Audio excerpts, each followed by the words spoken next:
Assalamualaikum warahmatullahi wabarakatuh. Kami dari kelompok 4 dari tim PBLIF 33 ingin mempresentasikan tugas PKN kami yang berjudul Partisipasi Politik Masyarakat dalam Pemilihan Umum tahun 2024 di Kabupaten Sidoarjo, Provinsi Jawa Timur. Demokrasi. Oke baik, ini adalah identitas kelompok kami. Yang pertama ada Rudianto, sebagai saya ketua kelompoknya, ada Angel Dia Paramita, ada Randa Baratja Suhendri, ada Erik Irfan Rivaldo Simanjuntak, ada Nicholas Gabi Hutagaul, dan yang terakhir ada Muhammad Altof Prasugasi. Latar belakang. Demokrasi yaitu bentuk atau mekanisme sistem pemerintahan suatu negara sebagai upaya mewujudkan kedaulatan rakyat atas negara untuk dijalankan oleh pemerintahan tersebut. Jadi, negara yang berdemokrasi adalah negara yang diselenggarakan berdasarkan kehendak rakyat karena kedaulatan berada di tangan rakyat. Salah satu peranan yang dimaksud dalam negara demokrasi adalah partisipasi masyarakat pada pemilihan umum maupun pemilihan kepala daerah. Berbicara tentang partisipasi bisa diartikan sebagai keikutsertaan atau keterlibatan seseorang ataupun sekelompok orang dalam melakukan suatu kegiatan.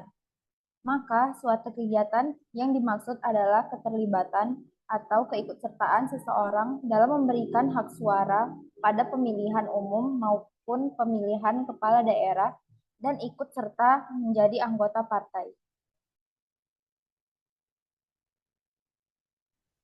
Konteks pemilu di Kabupaten Sidoarjo. Kabupaten Sidoarjo memiliki sejarah partisipasi politik yang dinamis. Pemilu 2024 akan menjadi ajang penting untuk melihat sejauh mana masyarakat terlibat dalam proses demokrasi. Berdasarkan data dari KPU, partisipasi masyarakat di Sidoarjo dalam pemilu sebelumnya cukup tinggi. Meskipun masih ada kendala seperti golput, kurangnya sosialisasi, dan ketidakpuasan terhadap kinerja pemerintah. Tantangan dalam partisipasi pemilu. Tantangan yang pertama adalah tingkat literasi politik yang beragam. Tidak semua masyarakat memiliki pemahaman yang baik tentang pentingnya pemilu, fungsi wakil rakyat, serta hak dan kewajiban mereka sebagai pemilih. Ini dapat menyebabkan rendahnya partisipasi dalam pemilu. Yang kedua yaitu pengaruh politik uang. Praktik politik uang atau vote buying masih menjadi tantangan di berbagai daerah termasuk Sidoarjo. Hal ini dapat mempengaruhi kebebasan pemilih dalam menentukan pilihan mereka secara objektif.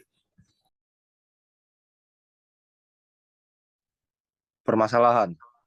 Analisis tingkat partisipasi masyarakat. Partisipasi politik masyarakat Sidoarjo dalam pemilu 2024 dipengaruhi oleh kombinasi faktor sosial, ekonomi, dan budaya politik lokal. Meskipun ada tantangan seperti polarisasi dan praktik politik uang, peluang untuk meningkatkan partisipasi tetap besar melalui pendidikan politik, inovasi, sosialisasi, dan peningkatan aksibilitas pemilu. Dampak positif peningkatan partisipasi pemilih. Sosialisasi yang efektif oleh Komisi Pemilihan Umum atau KPU Kabupaten Sidoarjo berhasil meningkatkan jumlah pemilih tetap sebanyak 4,58% dari tahun 2019. Peningkatan kesadaran demokrasi. Partisipasi aktif masyarakat meningkat kesadaran akan pentingnya demokrasi dan hak suara dalam menentukan arah pemerintahan. Dampak negatif, penyebaran informasi yang tidak akurat, antusiasme yang tinggi tanpa liberalisasi media yang baik dapat menyebabkan penyebaran informasi yang tidak akurat yang dapat mempengaruhi opini publik secara negatif.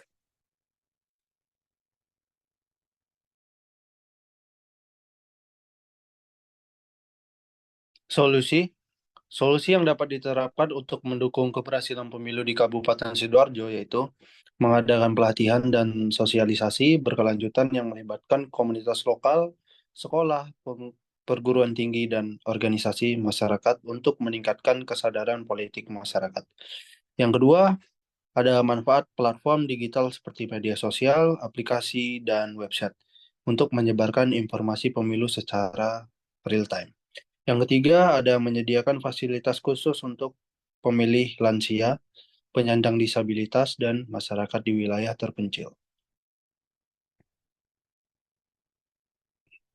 Oke, untuk kesimpulannya, kesimpulan dari partisipasi politik masyarakat pada pemilihan umum tahun 2024 di Kabupaten Sidoarjo sudah sangat baik karena menunjukkan tingkat partisipasi yang meningkat sebesar 3% daripada pemilihan umum sebelumnya.